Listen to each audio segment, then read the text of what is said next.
Bonjour, nous sommes en direct du pavillon d'Armenonville à Paris à l'occasion du deuxième TIDE, l'événement incontournable de l'assurance, et nous sommes en compagnie de Pierre-Olivier Burth. Bonjour Pierre-Olivier. Bonjour. Soyez le bienvenu. Vous êtes Merci. cofondateur B-Réputation, le premier site d'évaluation de l'entreprise par ses parties prenantes. Oui, tout à fait, cofondateur de B-Réputation et ici pour présenter B-Réputation Assurance, c'est-à-dire le volet assurance de notre entreprise. On va avoir l'occasion de l'évoquer. Tout d'abord, vous êtes spécialiste avis client. En quoi ça consiste ? Alors être spécialiste de la gestion des avis clients pour nos entreprises qui sont nos clients, ça veut dire deux choses. Ça veut dire aller récolter de la data client, c'est-à-dire du feedback et à travers des enquêtes de satisfaction et des témoignages clients. Et ça veut dire être capable de traiter cette data. Donc il y a deux volets, 2 points qui sont récolter la data, 2 la traiter. En ce qui concerne la récolte, c'est donc proposer à nos clients un certain nombre d'outils techniques pour pouvoir aller récolter au sein du parcours client pour que ce soit le plus facile possible avec des taux de résultats et des taux de réponse très intéressants, aller recueillir les enquêtes de satisfaction qui permettent d'analyser ce que pensent les clients. Et ça veut dire enquête de satisfaction et témoignage client. Donc ça, c'est la première chose. On a beaucoup d'outils techniques pour ça. La deuxième chose, ça veut dire analyser cette data, la faire remonter et la donner à notre client, en l'occurrence des assureurs, pour qu'ils puissent analyser tout ce qui va et ce qui ne va pas dans le parcours client, améliorer leur service. Et l'idée, c'est vraiment d'avoir ces deux choses-là. Une expertise de recueil technique, une expertise d'analyse et de visualisation et d'export des données, et bien sûr une analyse de modération des contenus quand ce sont des verbatims et des avis qui vont être faits. Donc c'est tout ça, être spécialiste de la gestion des avis clients. On parle de la data comme une chose entendue, et c'est une véritable mine d'informations, d'éléments qui arrivent au cœur d'un process aujourd'hui. Oui, la data, ça se développe de plus en plus. On se rend compte que, effectivement, pour avoir les outils cohérents de marketing, d'analyse et de stratégie, il faut d'abord installer un recueil très efficace de data. Alors, il se trouve que là, c'est des avis clients et c'est le rapport avec le client, mais ça peut être partout, ça peut être des datas beaucoup plus techniques, bases de données informatiques. La data aujourd'hui se développe un maximum et il y a vraiment tout un écosystème qui se développe là-dessus. C'est très important. Alors, on parle effectivement de l'avis client. C'est quelque chose auquel tout le monde aujourd'hui est attentif dans beaucoup d'univers. Parlons de l'assurance maintenant. Est-ce qu'une marque d'assurance doit aussi se préoccuper de l'avis client ? Alors, l'avis client, c'est majeur aujourd'hui. D'abord, il y a des chiffres intéressants à évoquer quand on parle de ça. 90% des internautes recherchent des avis clients et les consultent avant de faire un choix sur Internet. C'est valable pour une police d'assurance comme pour un produit sur Amazon. On va chercher des avis. Donc l'impact est majeur. La deuxième chose, c'est que 30 à 40%, alors le chiffre c'est 30%, mais ça augmente, des internautes changent d'avis à la lecture d'avis négatifs. Et enfin, si on regarde tout simplement en termes d'influence digitale, 96% des internautes sont sensibles à l'image d'une marque et aux avis qu'ils regardent. Vous êtes en train de dire que ça a un impact incroyable aujourd'hui. Ça a un impact majeur, à la fois en termes de résultats, en termes de taux de conversion. Est-ce que je vais cliquer pour souscrire à une offre? Est-ce que je vais faire confiance à ce prestataire, à cet assureur ou non? C'est quelque chose qu'on ne peut plus aujourd'hui laisser de côté et mépriser. La digitalisation, c'est avant tout le client qui regarde les avis clients. Et en termes d'assurance, l'avis client existe ? Alors l'avis client existe en termes d'assurance, il y a beaucoup de pratiques qui existent, il y a des sites qui permettent de déposer des avis ou des commentaires, des forums, des sites d'avis un peu sauvages, où les assurances ont elles-mêmes, pour les grandes marques, organisé un recueil d'avis en interne, mais nous sommes le premier comparateur aujourd'hui B-Réputation Assurance, nous sommes le premier comparateur indépendant des assureurs par les avis des assurés. Ouais. C'est la première fois et nous sommes indépendants, c'est-à-dire nous ne sommes pas rattachés à une marque ou autre, et l'idée c'est d'avoir une image transparente et objective de la chose. Mais oui, c'est ce qui apporte cette crédibilité qui est nécessaire aujourd'hui. Alors la crédibilité est apportée par le côté tiers de confiance. C'est-à-dire que, alors d'abord on a dit que c'était indispensable de tenir compte de ces avis clients. Oui. C'est indispensable de mettre en place un recueil d'avis clients. Je voudrais souligner quelque chose. Si on ne met pas en place ce recueil d'avis en tant que marque ou en tant qu'entreprise, vont arriver sur Internet des avis qui font forcément négatifs parce que ce sont des avis de gens qui viennent se plaindre, qui ne sont pas contents. Ils ont eu une mauvaise expérience client. peut-être un conflit ou un contentieux avec une marque ou une entreprise. Ils vont chercher un endroit où venir épancher leurs sentiments et c'est ça qui va créer la mauvaise réputation de la marque. Donc l'idée, c'est la nécessité d'organiser ce recueil d'avis et d'aller noyer les mauvais avis avec un échantillon d'avis qui soit transparent, objectif et surtout représentatif. Ce que vous dites un peu, c'est cultiver votre jardin en connaissance de cause plutôt que de laisser les herbes folles pousser comme ça et arriver un petit peu à l'avenant, quoi. Exactement. Occupez-vous de votre jardin et les herbes folles, même s'il y en a quelques-unes, passeront inaperçues, ce qui est normal, ce qui est la vraie représentativité.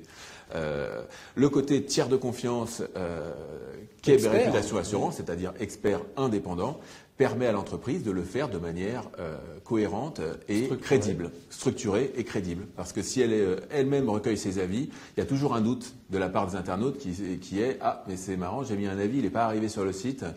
Ça veut dire que ce sont que des avis bidons. Voilà. Parce que si l'avis de l'internaute peut évoluer au regard de ses avis clients, l'internaute, il ne faut pas le prendre pour quelqu'un de naïf, quoi. Non, l'internaute n'est pas naïf. Et le fait d'avoir un tiers de confiance transparent qui applique la même méthodologie à tous ses clients et à tous les assureurs, par exemple, ça permet justement la crédibilité des avis et ça permet à la marque d'assurance de bénéficier d'un outil qui va non seulement lui donner des possibilités techniques incroyables, mais en plus une image de marque, de transparence qui est très importante aujourd'hui. Voilà, donc un bénéfice en 3 temps, visibilité, crédibilité et amélioration possible. Tout à fait. Alors visibilité, je reviens dessus, c'est sur Internet, sur les moteurs de recherche, un meilleur référencement, des étoiles dans Google qui vont arriver sur les avis. Évidemment, il faut être bon, il ne faut pas avoir que des avis négatifs, mais la plupart des marques font quand même un bon travail, sinon elles n'existeraient plus. Et l'idée, c'est d'être transparent. Donc oui, mettre en valeur ces avis pour la visibilité. La deuxième chose, c'est la crédibilité, c'est le phénomène de réassurance. Et là, typiquement, il y a un bénéfice qui est très clair, qui est l'amélioration du taux de conversion. J'entends parler de votre assurance ou de votre entreprise. Je vais sur votre site et je trouve des avis clients récoltés par un tiers de confiance, indépendant, et qui sont tous là, pas triés. C'est très important, j'ai confiance, je clique, je souscris. Et cette hausse du taux de conversion, c'est vraiment ce qu'on voit à nos clients. Donc ça, c'est la crédibilité. Et enfin, l'amélioration, ce qu'on a dit, c'est exactement ça. C'est-à-dire aller chercher toute la data. On est capable aujourd'hui, avec nos outils, d'aller organiser un recueil de satisfaction par SMS, par mail, par tout canal possible. On est capable de faire des segmentations fonctionnelles, des segmentations géographiques, et qui permettent d'analyser tous les avis, toutes les phases du parcours client, savoir où est-ce qu'il faut s'améliorer, où est-ce qu'il faut mettre l'accent pour améliorer, pour fidéliser le client, développer une bonne relation avec lui et améliorer ses services. Voilà, c'est un outil de gestion finalement marketing et stratégique qui est très important à partir du moment où on a toute la data, qu'on la récupère et qu'on la structure. Alors Pierre-Olivier, maintenant qu'on vous tient, on va en profiter pour vous demander quelques conseils. Alors les bonnes pratiques, quand on veut recueillir ces avis correctement, c'est effectivement, mettre en place de manière la plus structurée possible un recueil d'avis auprès de tous ses clients et l'intégrer à son parcours client. Ça ne sert à rien de faire une enquête de satisfaction par an si elle est épisodique. Les avis ne vont pas vous apporter grand-chose. Il faut intégrer ça après chaque événement client. La régularité. Être absolument régulier. Ça veut dire dans le monde de l'assurance, après chaque souscription, après chaque réclamation, après chaque résiliation, aller demander pourquoi, qu'est-ce qui s'est passé, pour avoir un échantillon représentatif qui va sortir et que la data puisse vous servir et qu'elle soit vraiment utile et exploitable. Ça, c'est la première chose, c'est la régularité.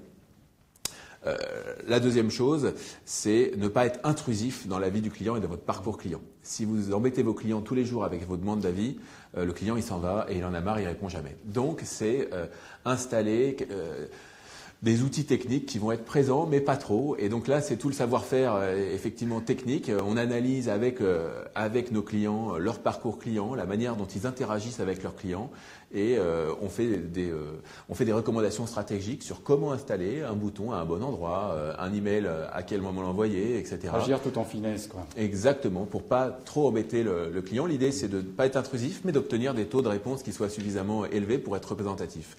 Et donc il y a deux choses, c'est ne pas être intrusif et deux, être régulier dans le parcours client et systématique. C'est le plus important. Voilà.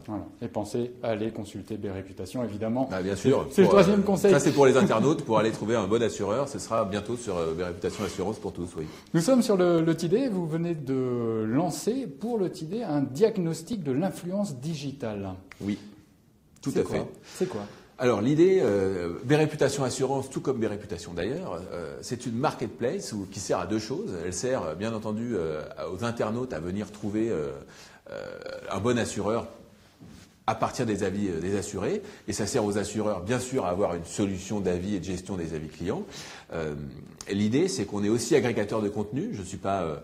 L'idée c'est que je serve bien les internautes qui viennent me voir, et du coup je leur propose aujourd'hui d'avoir accès à un diagnostic d'assurance qui va aller scanner un petit peu ce qu'on peut trouver sur une assurance et leur dire est-ce que je peux avoir confiance ou pas. L'idée c'est de reconstituer le parcours du consommateur et du prospect quand il va se renseigner sur AXA, Matmut, Solimut, n'importe quelle marque d'assurance. Il va faire un espèce de parcours où il va aller faire un certain nombre de recherches, aller se rendre sur le site de la marque, regarder un certain nombre d'éléments qu'on a refaits, on fait tourner et on sort un diagnostic basé sur 3 thèmes qui sont les avis existants sur des sites ou sur